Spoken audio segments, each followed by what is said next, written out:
Take one. Okay, I'm Cliff West. I'm one of the founding members of the Longview, Kelso, and Rainier Model Railroad Club. Originally there was three of us. There was Don Stanton, Jim Davis, and myself. It was kind of a chance encounter that the club got formed. I had heard on the radio that Saturday morning that there was a model train show at the Triangle Shopping Mall in downtown Longview. So I went over to check it out and see what was in it. There was one lone railroad in the mall, the Columbia County Model Railroaders. That was Bob Mouse, Irv Gallagher, Rick Johnson, and Mike Sally were the four members of that club. The three of us, Don, Jim, and I, just by chance met that morning, and all three of us asked about joining them, and they turned us down. So we went up to the Triangle Cafe, and we got a piece of pie and a cup of coffee, and we formed what is now the Longview, Kelso, Rainier Model Railroad Club. Don, Jim, and I were the original team members. Don's wife, Rainier, joined the club shortly after that. And Bill McMahon was in after that, and I don't remember all the members over the years. There's been quite a few of them.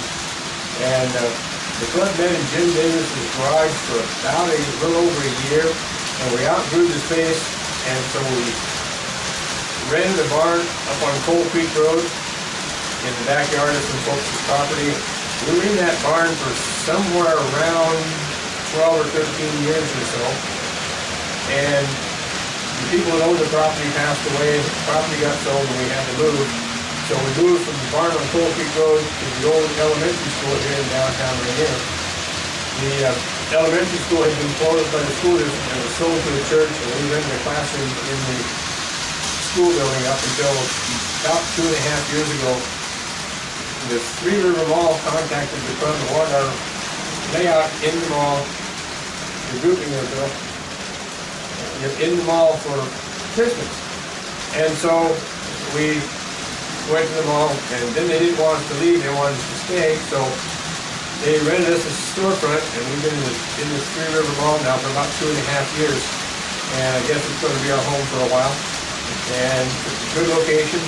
So anyway, that's a little bit about the locations of the club and how the club got started. The club has a portable railroad. It's not modular in the fact that it cannot be scrambled. The pieces only go together one way. The present layout is actually the club's third layout. We built a layout when we were in Jim Davis's garage, and we learned all the stuff not to do with that railroad. There was no two pieces of it the same size and shape, and it had to go together in a sequence, and everything had to be boxed up and packed up. And it used to take us about 4.5 to 5 hours to set up the original layout. And so we learned what we should do on that layout. We got rid of that layout. We built the second layout, which is now owned by Mr. John Stetson in St. Helens. And that layout was also a portable layout, and it only went together one way. There was actually 8 pieces to that layout. The layout that we have now is 10 pieces. The second layout was quite heavy. It was built on 1/2-inch plywood with 1x4 framing, and all the wood for the supporting the track was on there, and the scenery was plaster over wire screening, and it was quite heavy. One section of the layout on the second layout where the logging camp was weighed about 175 pounds, and that was the main reason we got rid of that land, was the weight factor. So we built the present day layout, which has 10 pieces that are 2 by 8 feet.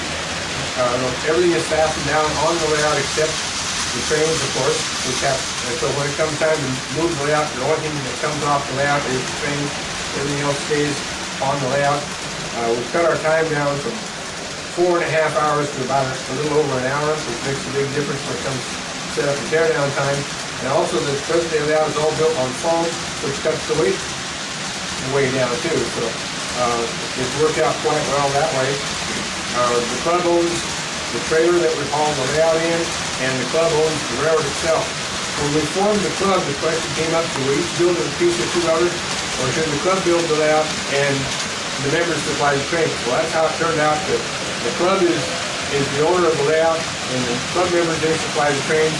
This way, if someone leaves the club for whatever reason, the layout stays together, but the club members can make up the difference in the trains. The club also owns some rolling stock. We have some locomotives and some locomotives and passenger cars and some freight cars that are owned by the club, and they're painted for the club. They're The locomotives are painted Conrail blue with a VA yellow trim, and those are locomotives. There's about a dozen of them. And then there's 4 cabooses and 5 passenger cars that are also painted up. The passenger cars are stainless steel cars with a blue letterboard and lettered up Longview, Kelso, Rainier Model Railroad Club. So we have our own club truck equipment that we can use, along with there are several freight cars lettered up to the LK&R. Plus the club also owns some other cars, and members have supplied cars over the years too. All of our rolling stock used on the club, there are some standard requirements that our equipment has to be built to. The standards are everything has to have KD couplers mounted as per the prototype, and then the cars have to be weighted depending on the weight of the car. A 4-ounce car weighs, a 40-foot car weighs 4 ounces, a 50-foot car weighs 5 ounces, and so on. We have a minimum weight of 3.5 ounces for anything under 35 scale feet, and a maximum of 7.5 ounces for anything over 75 scale feet. Now, and also the cars are required to have metal wheels. KD couplers KD trucks are an option. I prefer KD trucks under my rolling stock, so everything that I have is equipped with KD trucks and couplers. And of course, the couplers are required as a club standard. Everything is inspected to make sure that everything's up to standards. We adopted the standards for 2 reasons. One was for compatibility, so we can take anybody's cars and shove them together and put them in a train, everything would work okay.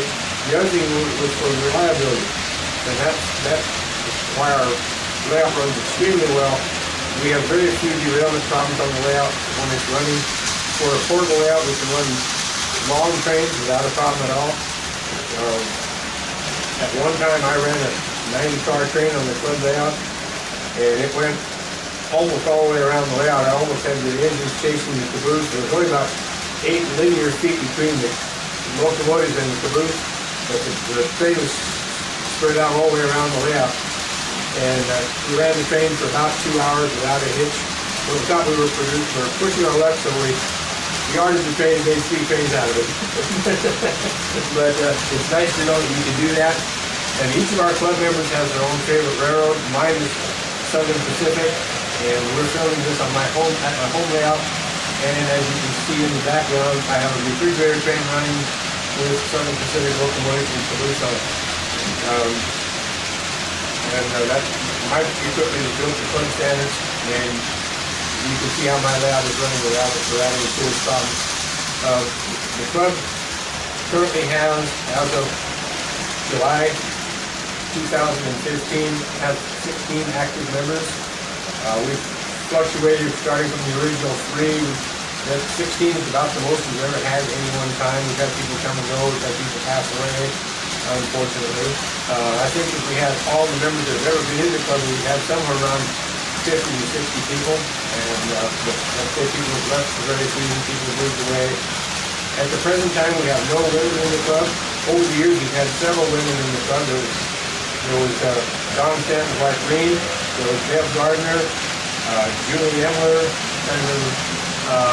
Pam Hansen.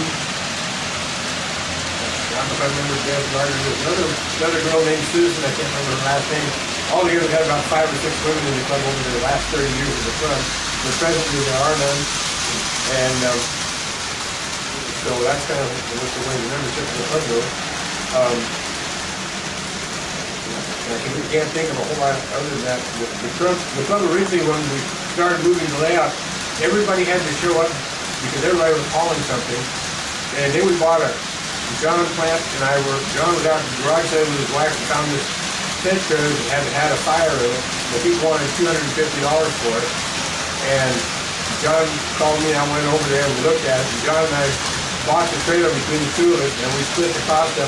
And at the time there were 10 members in the club, so the trailer cost each club member $25. And what the fire didn't finish up, we did. And we built a new box on it. We used that trailer until this would be about 1987 that we bought the trailer. Made the first trailer. We just sold it last year in 2014 and bought a cargo mate trailer that we use to haul it out now. So we got pretty good service out of that little trailer. And which made it a lot easier to move. We have several club members that have a pickup truck that's wired to pull the trailer, and so we can somebody volunteers to pull the trailer when we're going to go to a train show. And the layout is hardly ever stored in the trailer. It's always set up somewhere because many of our club members do not have home layouts, and so the layout at the clubhouse gives everyone a place to run and play with their equipment.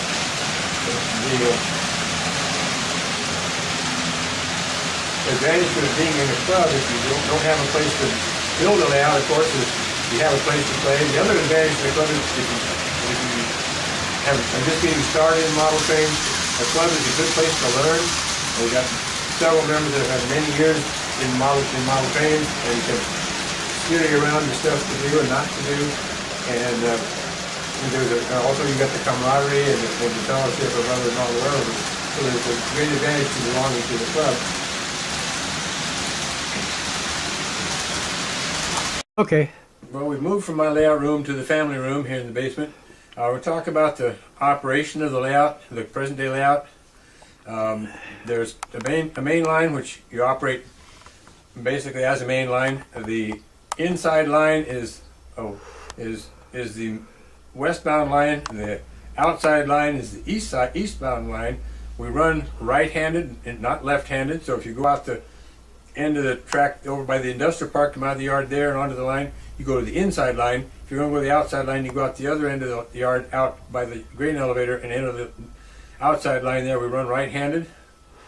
The branch line comes out of the yard, and you don't just take a switch engine and run up the branch line. You use a road engine, build a train with a caboose, and you need to block the cars in the order in which the customers are going to be served on the branch line. So you come up the branch line with your road engine, you get up to the coal mine, you drop the caboose, switch the loaded coal cars out of the coal mine and put the empty coal cars in. Then you put the train back together, go on up to the next industry and repeat the procedure. Then you get up to town, you switch the industries there, put the train back together, and then come back down to the yard. You use a road engine, not a switch engine, because it's actually a long distance, and a road engine is what would be required in real life, not a switch engine. So anyway, that's a bit about the operation of the layout. The yard, the yard man should put together trains for the main line in such a way that they're prototypically put together. We have a capability for unit trains for the grain elevator. You can use a unit grain train to go in there. You go through the grain elevator very slow. It's on the inside line, and then you can run the layout that way. There isn't any switching at all on the main line. There is the industrial park, which is an interesting switching operation. It takes some doing to do some switching there. And then we have the grain elevator, which also we can do some switching there. But most of the switching is done in the yard or on the branch line. And that's kind of how the layout is operated. It should be a minimum of 4 people with the layout at all times. You need 3 people operating, possibly 4. And then it doesn't hurt to have somebody as a fence walker answering questions from visitors, particularly at train shows or if we're in the shopping mall or something like that. We get asked questions quite a bit, and so so we should have a minimum of 4 people to operate the layout, and 1 person as kind of an extra person. Same way set up, a minimum of 3 people are required to move the layout pieces. They cannot be moved with less than 3 people. It's better if you have 8 or 10 because the work goes quicker, and it's in that way. And the layout, of course, is you just pick a piece and build off of it. There's no particular order in which the layout goes together because the pieces only fit one way. So you start at one corner, you just go around putting the pieces together until you come up onto yourself again. There's leveling screws under the layout to level up all the legs, so that we have pieces that match. There's no steps or bumps or anything between one layout piece and another. And then also, of course, the splice pieces for the track. Those are individually numbered. They only go one place. And then underneath the layout are the electrical plugs, and those are unique to each other. You can't scramble them because the pin pattern on each one of them is different from the other. So you can't if you have 2 10-pin plugs next to each other, you can't swap them because the pin pattern is different. They won't plug in. So they'll only mate with the other half of them. and that was purposely done, of course, to eliminate problems there too. So that's kind of what there is to the layout and the club. The club was formed on the 6th of April, 1985, and as was mentioned earlier, Jim Davis, Don Stanton, and myself were the original 3 members. Jim Davis has moved away. I'm not sure where he is. Haven't seen him in a number of years. Don Stanton passed away a number of years ago, and his wife left the club and moved to Missouri. She inherited a house back there, I guess, and so Reen is in a place called Goodman, Missouri, last I've heard. And so that's what's kind of happened to the original members, and of course I'm still around as the last original member of the club.